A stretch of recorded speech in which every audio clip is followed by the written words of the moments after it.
दूसरा अध्याय भक्ति का दुख दूर करने के लिए नारद जी का उद्योग। नारद जी ने कहा, देवी तुम व्यर्थ में अपने को खेद में मत डालो। भगवान श्री कृष्ण के चरण कमलों का चिंतन करो। उनकी कृपा से तुम्हारा सब दुख दूर हो जाएगा।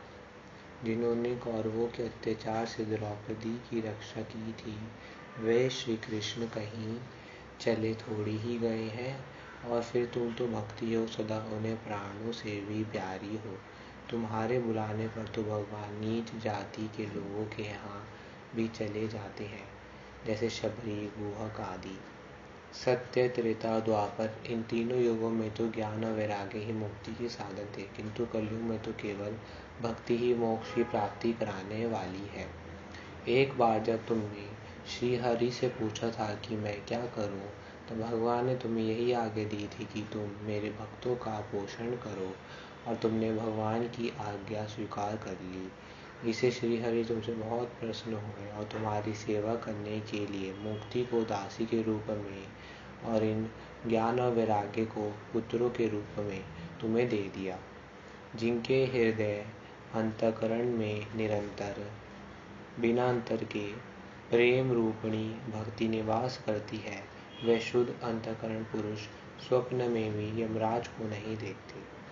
भूत, प्रेत, पिशाच, राक्षस, दैत्य आदि भक्त के पास फटक तक नहीं सकते। भगवान तप, यज्ञ, वेद अध्ययन, ज्ञान और कर्म आदि किसी भी साधन से वशीभूत नहीं होते, पर जब हमारा भगवान से अतिशय अनुराग होता है तब भगवान बहुत प्रसन्न होते हैं। कहा भी है, जिन्हि प्रेम कियो तिन्हि प्रभु पायो। भगवान भक्ति से सहज ही वश में हो जाते हैं। कलयुग में एकमात्र भक्ति ही मुक्ति देने वाली है। भक्ति ने कहा, नारद जी आप धन्य हैं, आपकी मुझ में निश्चल प्रीति है। मैं सदा आपके हृदय में रहूंगी। आपने क्षण भर में ही मेरे सारे दुख दूर कर दिए। अब आप मेरे पुत्रों को भी सचेत कर दीजिए। सूत जी कहते हैं, नारद जी ने फिर मूर्छित पड़े ज्ञान और वैराग्य को जगाने के लिए अथक प्रयास किए। वेदों का पाठ किया, गीता का पाठ किया, जैसे तैसे वे उठे पर पुनः मूर्छित हो गए। उसी समय यह आकाशवाणी हुई, हे नारद तुम खेद मत करो, तुम्हें तुम्हारे प्रयास में निसंदेह सफलता मिलेगी। इसके लिए तुम एक सत्कर्म करो, वह कर्म तुम्हें संत शिरोमणि महानुभाव बताएंगे। उस सत्कर्म के प्रभाव से क्षण भर में ज्ञान और वैराग्य की नींद और बद्धावस्था चली जाएगी तथा सर्वत्र भक्ति का प्रसार होगा। नारद जी बोले, आकाशवाणी ने ये नहीं बताया कि वह कौन सा साधन किया जाए जिससे इनका कार्य सिद्ध हो। वे संत ना जाने कहाँ मिलेंगे।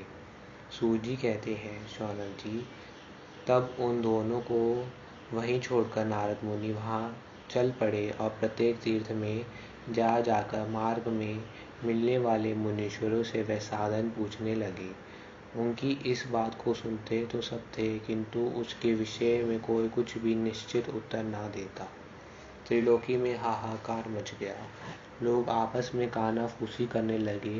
भाई, जब वेद ध्वनि, वेदांत घोष और गीता पाठ सुनने पर भी ये दोनों नहीं जगाए जा सके, तब और कोई उपाय नहीं है। तब नारद जी चिंतातुर हो बद्रीवन में आए। इसी समय उन्हें अपने सामने करोड़ों सूर्यों के समान तेजस्वी सनकादि दिखाई दिए। नारद जी ने कहा, महात्माओं इस समय बड़े भाग्य के